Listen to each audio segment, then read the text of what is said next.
Welcome back to Wisdom and Knowing. So I want to take up the matter of wisdom today, just briefly, and we will continue later. So remember last time we mentioned reflective consciousness. So the fact that reflective consciousness is part of the process of inquiry and investigation, which yields knowing and leads to forms of knowing, forms of understanding, because they're yielded. So why reflective consciousness? Because consciousness in the observer belongs to the very heart of what it means to know. There's a person, an agent, a person as an observer who not only predicts and makes measurements, but is perceiving. So that agent of consciousness, a live, living entity, we don't mean now like in split experiments of sort of metrics and devices, but we're meaning the inquirer, the investigator, the scientist, being a conscious agent and being, is reflective about the activity, the work that she or he do, what they perform. Why is this so? Why is this possible? Well, it's possible because we remember with Heisenberg in previous episodes, we had introduced into it, he had, mind. The rational thinking is part of it, not simply photons, electrons, neutrons, molecules, etc.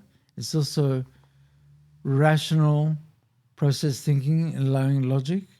So within that move, where we had a double move. I'll remind you, we had a double move from different parts of elements, different groups of elements. We moved to different groups of connections. It was connections that was important.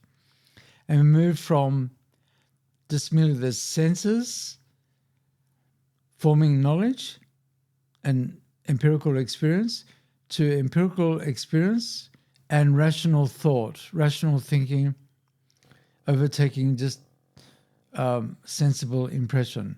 So with then the introduction of that, mind is in the picture, therefore reflective consciousness is also a part of it, belongs to it.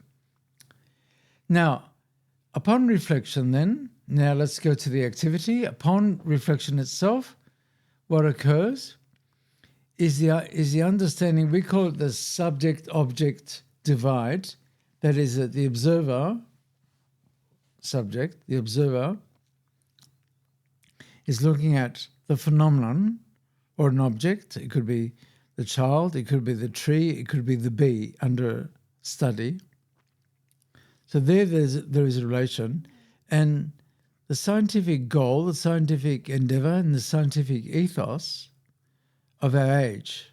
Remember, it's not a bunch of scientists. We're talking about our zeitgeist, what it means for us in our scientific civilization. So in that relation, that structure, what defines it? Separation. To keep apart the object under study and the investigator. But there must be a distance between the two, the S and the O. The SO is a relation, but it's a relation of distanciation, distancing, gapping, putting gap between. Why? In order to obtain objectivity. That is that I, as a living creature with consciousness, should not be a part of the phenomenon. So say forestry, you're a forestry scientist or a geologist, you would study things, objects, things, the forests, or granite, the rock, but I, apart from it. So we're instantiating, we're positing through separating a gap between that, the phenomenon, and the investigator, the inquirer. So separability is valued. We mentioned before in valuation, in a value scale of things, that there is a value placed upon the need to distantiate. Why? Because of the need, a second need. We have two needs. The second need to establish the value, the highest value of all, objectivity.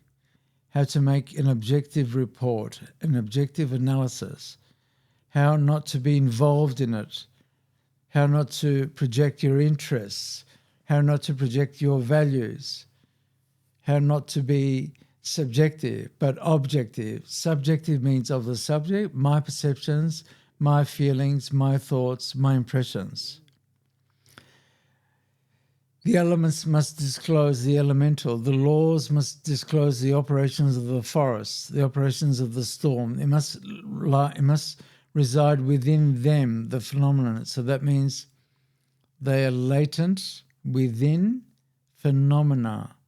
They are latent, they are intrinsic to, they are immanent to, they reside within, they are the qualities of.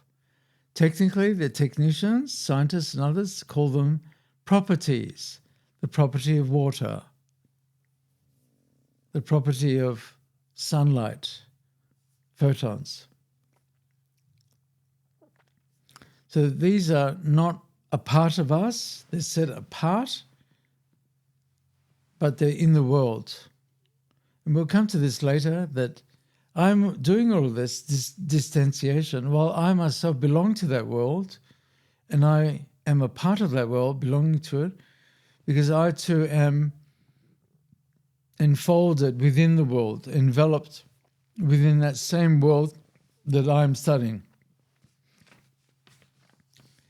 So the ideal in this will to truth, we shall call it the will to truth behind science, the operative ideal here is a detachment after a separation is occurring, is enacted. You enact the separation, you place the gap in between, and therefore there is a detachment. I am structurally detached from my field of inquiry and my objects of analysis. So if I'm a psychiatrist, if I'm an educationalist or a teacher, something like that, I might be studying children in the classroom, how they learn, etc. I would be detached from the children. Yet paradoxically, I'm a teacher, so I'm in the world and I'm in the same field as my objects, the little children. So with Sophia, with wisdom, what now is operative, what enacts itself through sophistically, that means through Sophia or wisdom, is this reflective consciousness.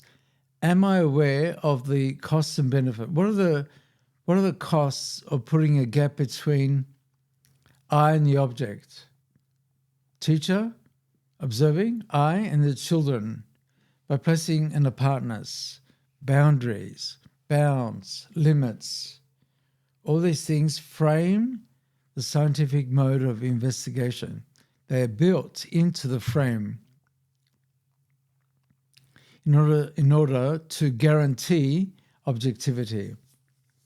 Why? In order to validate your results as not being tainted, stained, or tainted by any kind of subjective projection to do with what is of my quality, my property, my being, my, and all the rest, my will eventually. A separating out of phenomena from the I.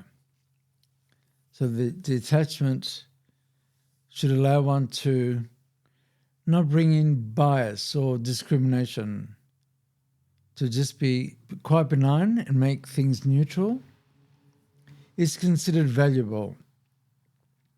So here prudence, the wisdom of doing this is that I can learn more and more by not belonging to it and being attached, but we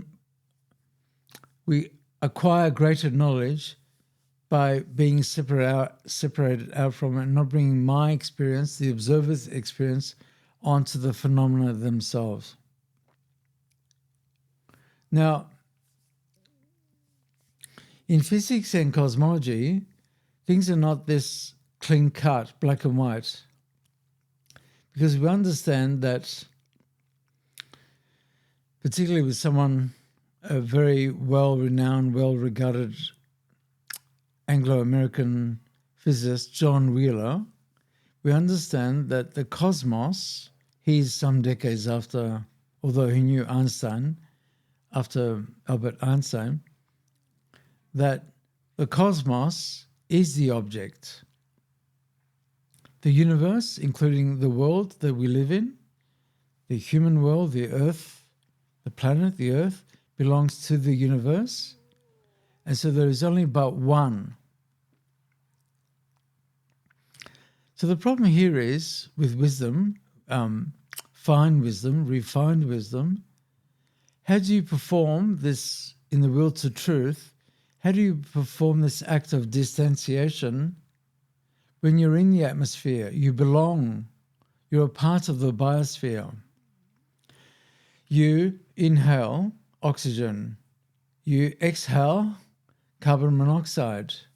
Forests, which you think are separate to you, absorb your carbon monoxide and transmute it into oxygen, which then comes into your lungs.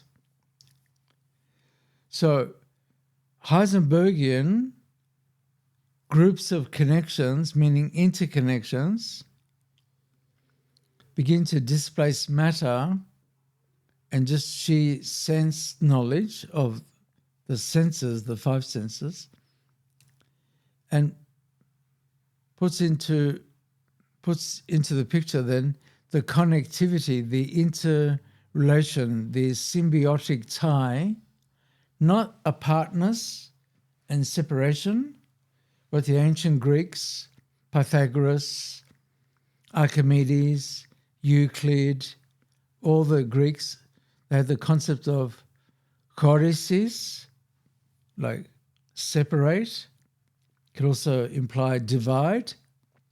So subject object is a dividing. But the observer, the observed, division. So what's the particular power and work of wisdom here is to be aware of what's going on. With the will to truth, to what extent are we being idealistic and utopian and romantic to think that objective truth is the only form of knowing? And is it, secondly, is it the best form of knowing?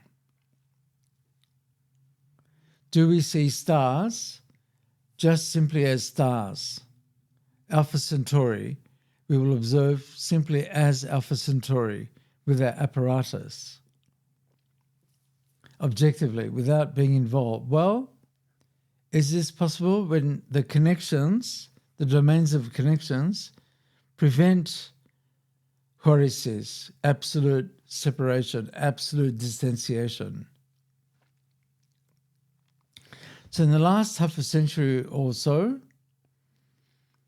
through epistemic wisdom, a sort of loosening up and a relaxing in a more fluid state of science, we think much more about webs, the web of connection in the cosmos, how all things are interconnected, rather than the old Newtonian, Galilean, and mechanical model of science that we can just stand apart, evaluate, practice the will of truth as if we are pure instruments and we're not in the world.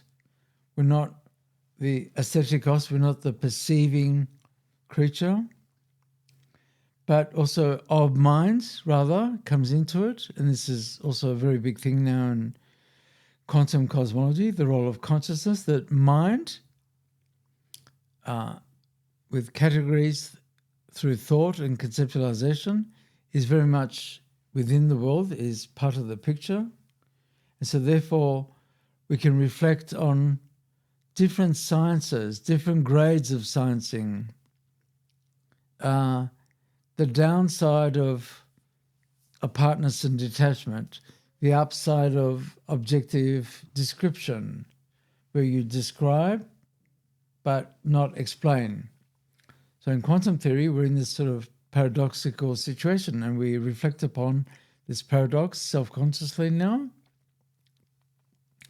Most often with Heisenberg, Dirac, Schrödinger, and Feynman, and so on, forward. Steven Weinberg, there's a reflective awareness there of consciousness, that this is a worldhood, this is an encompassment that we belong to. And so it's very difficult to merely describe. We can perform quantum analysis, we can be quantum mechanical, succeed at it, create GPS through relativity, general relativity, create instruments, transistors, all sorts of things through quantum analysis, quantum mechanics, be perfectly accurate, 10 to the power minus 26 accuracy, very, very, very extreme fine grades of accuracy of prediction in the will to truth, that high, where instruments, technology perform as a result of it and successfully demonstrate this. You can describe what is going on, but we can't explain the quantum state. That is, in reflective consciousness, we don't yet understand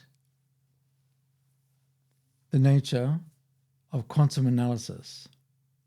We perform it, we operate it, we conduct thousands and thousands, tens of thousands of experiments, always confirming with agreement results, expected, predicted results. All the suppositions and presuppositions of quantum mechanics, Bohr, Heisenberg, Dirac onwards. Yes, but the explanatum, the explanation, not discussion or theories. There's at least half a dozen quantum theories, effective but contestable, essentially contestable.